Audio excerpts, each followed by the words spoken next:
नमस्कार दोस्तों, स्वागत है आपका एक और नए ब्लॉग में। उम्मीद करता हूँ आप स्वस्थ होंगे और मस्त होंगे।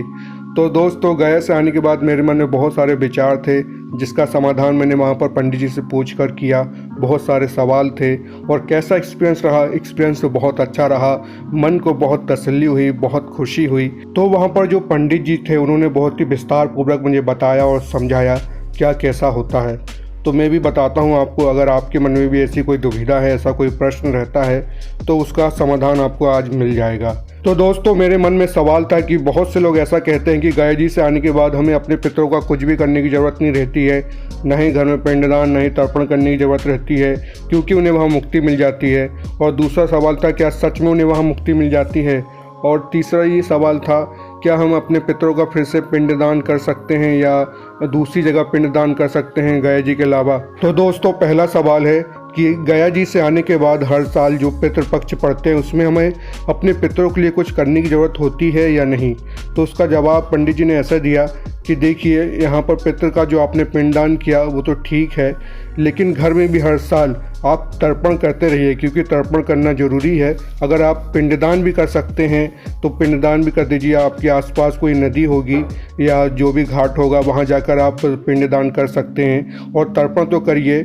जिस दिन आपके पितरों की तिथि है या तिथि नहीं पता है तो लास्ट में जो अमावस्या पड़ती है, पितृपक्ष अमावस्या, उस दिन आप जाके तर्पण कर दीजिए, पूजा पाठ कर दीजिए, उनके नाम से खाना निकाल दीजिए। जैसा निकालते हैं, एक गाय का हिस्सा, एक कुत्ते का हिस्सा, एक कौवे का हिस्सा, इस तरह से निकाल दीजिए। तो दोस्तों, जैसा पंडित जी ने बताया कि अगर आप पिंडदान भी करना चाहते हैं तो पिंडदान भी कर सकते हैं।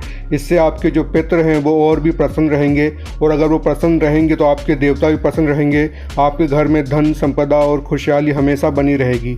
तो दोस्तों, ऐसा है कि अगर आप अपने पितरों को हमेशा प्रसन्न रखना चाहते हैं तो हर साल आप तर्पण तो करिए ही, साथ में अगर समय मिलता है तो पिंडदान भी कर दीजिए। पंडित जी ने ऐसा कहा। ऐसा नहीं कि गया जी से आने के बाद आपको नहीं करना होता है, करना होता है। तर्पण तो करना ही होता है, पिंडदान भले करें ना करें। एक बार आप 15 दिनों में जैसे ही आपको समय मिलता है तर्पण जरूर कर दीजिए। तिथि में या आपके जो पितरों की तिथि है उसमें, या फिर लास्ट में जो अमावस्या पड़ती है उस दिन तर्पण अवश्य कर दीजिए।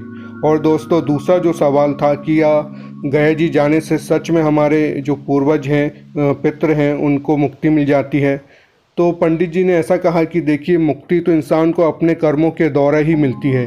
गीता में भगवान श्री कृष्ण ने बताया है कि मुक्ति इंसान को सिर्फ और सिर्फ उसके कर्मों के द्वारा ही मिलती है, या फिर देवता उस पर प्रसन्न हो जाए या भगवान प्रसन्न होकर उसे मुक्त कर दे। इन दो माध्यमों से ही इंसान को मुक्ति मिल सकती है। ऐसा नहीं है कि आपके जो पूर्वज हैं, पिता हैं या दादा हैं, उन्होंने बुरे कर्म किए हैं और आप जाके गया में उनका पिंडदान कर दे, श्राद्ध कर दे तो उन्हें मुक्ति मिल जाए। ऐसा बिल्कुल नहीं है। उन्होंने जो कर्म किए हैं वो तो उन्हें भुगतना ही है, लेकिन अगर वो अच्छे कर्म करते हैं तो उन्हें मुक्ति मिल सकती है, या भगवान उन पर प्रसन्न हो जाए तो मुक्ति मिल सकती है। गया में श्राद्ध करने से और तर्पण करने से क्या होता है कि अगर जो हमारे पितृ हैं कष्ट भोग रहे हैं, उनकी सद्गति हो जाती है, वो कष्ट से मुक्त हो जाते हैं, लेकिन मुक्ति नहीं मिलती है।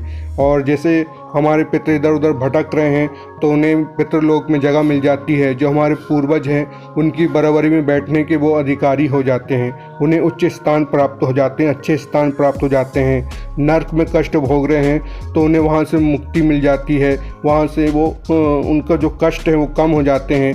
अगर किसी योनि में जन्म लेकर कष्ट भोग रहे हैं, सांप की या फिर कुत्ते की, तो वहाँ से उनके थोड़े कष्ट कम हो जाते हैं। तो तर्पण करने का और जो पिंडदान करने का जो फल है उनको इस तरह से प्राप्त होता है, और इस वजह से वो हमें आशीर्वाद देते हैं।